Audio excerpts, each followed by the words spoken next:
Hello there, hope you are doing fine. Welcome to poem prose, जहां आज हम William Butler Yeats की कविता the lake isle of Innisfree को समझेंगे लाइन बाय लाइन हिंदी में।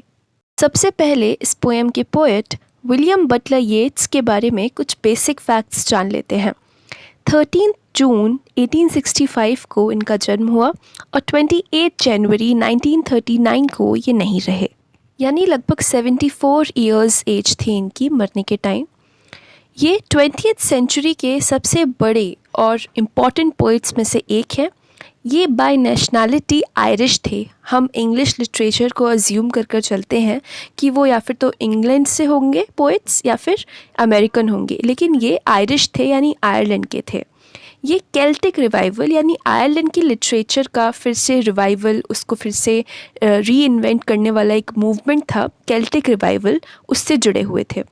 बहुत सारी फेमस और इम्पॉर्टेंट पोएम्स लिखी हैं, लेकिन उनमें से कुछ यहाँ पर मैं दे सकती हूँ। द सेकेंड कमिंग, लापिस लज़ूली और सेलिंग टू बाइजेंटियम। 1923 में इन्होंने prestigious Nobel prize for literature भी जीता। किसी भी पोएम को अच्छे से समझने के लिए उसके बैकग्राउंड के बारे में जान लेना ज़रूरी है। जैसा कि हमने पढ़ा कि the lake isle of Innisfree Irish writer William Butler Yeats की पोएम है। येट्स ने इसे 1888 में लिखा था और पहली बार ये नेशनल ऑब्जर्वर नाम की न्यूज़पेपर में छपी थी 1890 में। येट्स जिस समय लिख रहे थे उस टाइम आयरलैंड में एक पोइट्स के बीच में भावना थी कि उनकी पोएम्स आयरलैंड और आयरलैंड के कल्चर से ही प्रभावित होनी चाहिए। तो ये पोएम भी अपनी फॉर्म में एक आयरिश ओरिजिन को ढूंढती है, बजाय इंग्लिश पोइट्स को, इंग्लैंड के पोइट्स को फॉलो करने के। येट्स के लाइफ टाइम में ये उनकी सबसे लोकप्रिय या पॉपुलर पोएम थी और आज भी इसे आयरिश पासपोर्ट्स पर लिखा हुआ पाया जा सकता है।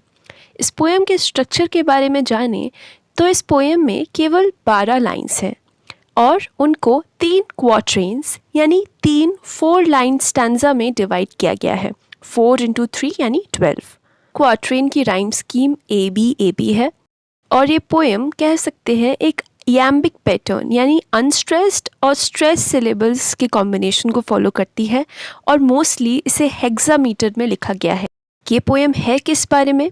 The lake isle of Innisfree एक अनइनहेबिटेड आइलैंड है लव या लोच गिल में, आयरलैंड में। यानी एक लेक है जिसका नाम लव या लोच गिल है, उसके अंदर एक आइलैंड है, उसको the lake isle of Innisfree कहा जाता है। और यहाँ पर कोई रहता नहीं है, यानी लोग यहाँ पर सेटल्ड नहीं हैं।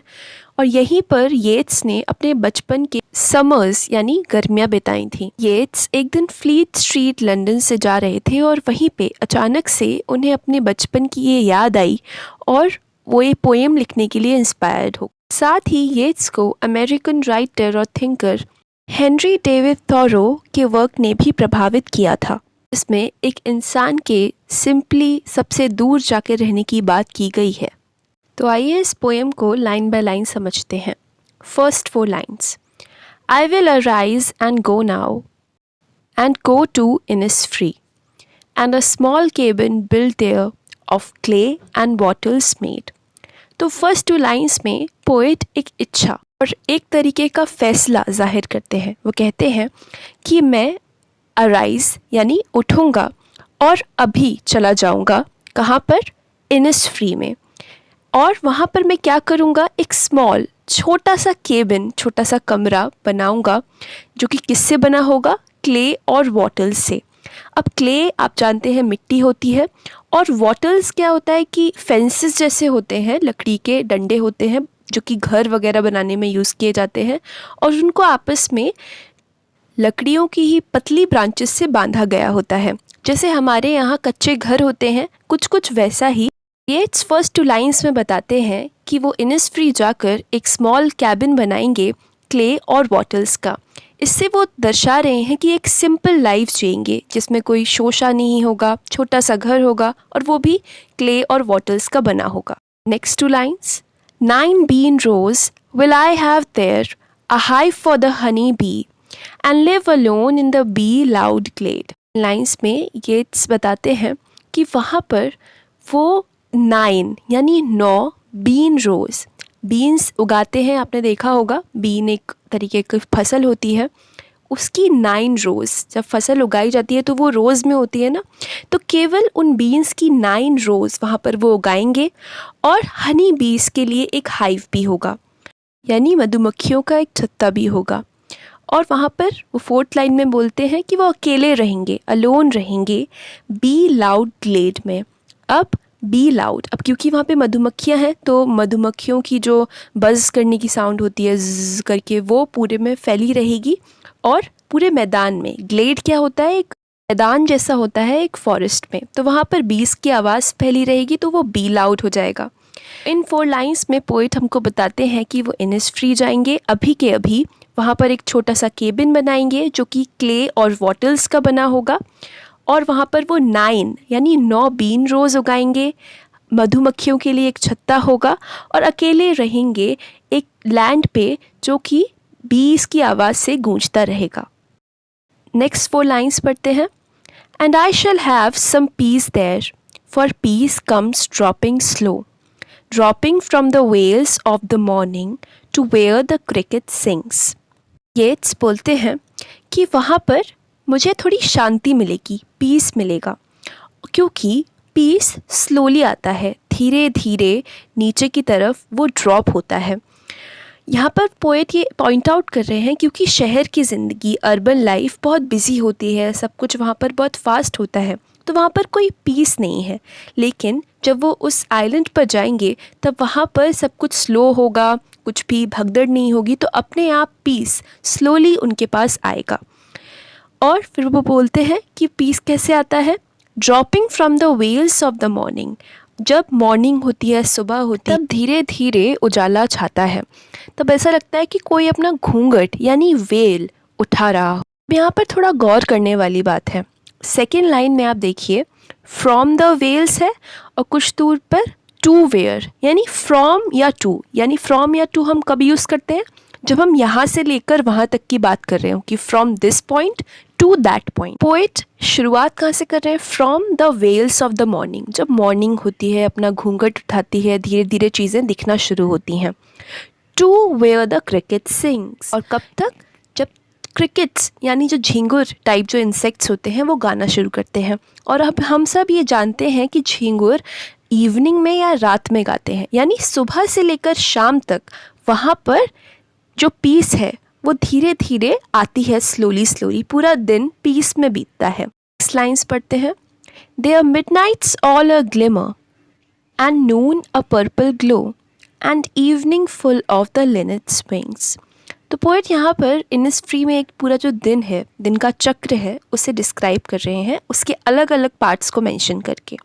सबसे पहले वो मिडनाइट यानी बिल्कुल जो आधी रात होती है, उसके लिए बोलते हैं कि उसमें पूरी रात में एक ग्लिमर, एक हल्की हल्की फेडिंग सी एक चमक रहती है। ग्लिमर मतलब चमकना, लेकिन हल्का हल्का। And noon a purple glow, ये पोएट कैसे कॉन्ट्रास्ट क्रिएट कर रहे हैं। मिडनाइट मतलब आधी रात, और नून का एग्जैक्ट मतलब होता है 12 o'clock दिन के, इसीलिए हम दोपहर को आफ्टरनून कहते हैं, क्योंकि वो दोपहर के 12 o'clock के बाद का टाइम होता है। तो पोएट ने मिडनाइट की याद बताई, अब वो जो 12 o'clock यानी दिन का बिल्कुल बीच का टाइम, नून, उसके लिए कहते हैं कि वो उस दौरान केवल एक पर्पल ग्लो हर जगह छाया रहता है, बैंगनी कलर और उसका ग्लो, चमक हर जगह छाई रहती है। And evening full of the linnet's wings, और जो इवनिंग है, शाम है, वो किससे भरी रहती है? लिनेट, लिनेट यानी एक चिड़िया है, उसके विंग्स से, यानी वो चिड़ियाएँ हर जगह घूमती रहती हैं, तो शाम को केवल वही चिड़ियाएँ लिनेट्स देखने को मिलती हैं उड़ते हुए। नेक्स्ट लाइन्स पढ़ते हैं। I will arise and go now, for always night and day I hear lake water lapping with low sounds by the shore. तो पोएट फिर से, जो उन्होंने फर्स्ट लाइन थी इस पोएम की, आई will arise and go now, उसको repeat करते हैं, क्योंकि फॉर का मतलब यहाँ पर है क्योंकि, नाइट और डे, दिन और रात, क्या? I hear lake water lapping with low sounds by the शोर, जो मैं क्या सुनता हूँ कि लेक वाटर जो है, यानी झील का जो पानी है, वो बह रहा है। लैपिंग मतलब तेज़ तेज़ बहना। और लो साउंड्स, धीरे धीरे आवाज़ें उसकी आ रही हैं शोर के पास से, किनारे के पास से। तो पोइट को नाइट एंड डे ये आवाज़ें सुनाई देती हैं। While I stand on the roadway or on the pavement's grey, I hear it in the deep heart's core. Poet कहते हैं कि जब वो किसी रोडवे पर या फिर पेवमेंट यानी फुटपाथ पर खड़े होते हैं, और वो फुटपाथ्स किस कलर के होते हैं? ग्रे कलर के। तब I hear it in the deep heart's core, तब ये सब जो लेक की आवाज़ है ये उन्हें कहाँ सुनाई देता है? अपने दिल की गहराइयों में, उसकी कोर में, बिल्कुल अंदर जाके जो दिल का हिस्सा होता है वहाँ से। इस पोएम के थीम्स के बारे में बात कर लेते हैं। पहला थीम है नॉस्टैल्जिया या लॉन्गिंग फॉर चाइल्डहुड। पोइट का इनिसफ्री जाना साफ साफ उनके चाइल्डहुड में वापस जाने की चाह से जुड़ा हुआ है। दूसरा है नेचुरल और सिंपल चीज़ों के लिए अप्रिसिएशन, उनकी प्रशंसा। तीसरा है अकेलेपन और शांति की इम्पोर्टेंस, साथ ही शहर की भगदड़ वाली ज़िंदगी से दूर कहीं शांति ढूंढना।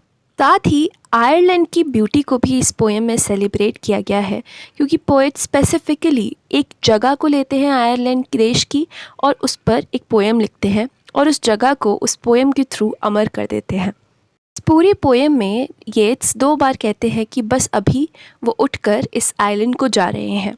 हमें नहीं पता कि इसके जस्ट बाद वो आइलैंड पर गए कि नहीं गए, लेकिन ये पोएम सब रीडर्स को उस आइलैंड तक ज़रूर ले गई। ये थी विलियम बटलर येट्स की बहुत बेहतरीन poem the lake isle of Innisfree. अगर आपको इस वीडियो से इस पोएम को समझने में हेल्प मिली हो तो वीडियो को लाइक ज़रूर करें। डे टू फ्राइडे नई समरीज़ और एक्सप्लेनेशंस के लिए इस चैनल को सब्सक्राइब भी कर सकते हैं। वीडियो को फ्रेंड्स के साथ शेयर करें। कमेंट कर बताएं कि आगे मुझे कौन से इंग्लिश लिटरेचर के टॉपिक्स इस चैनल पर कवर करने चाहिए। अगर आपका एग्ज़ाम है तो all the very best and most importantly take care of your family, friends and yourself.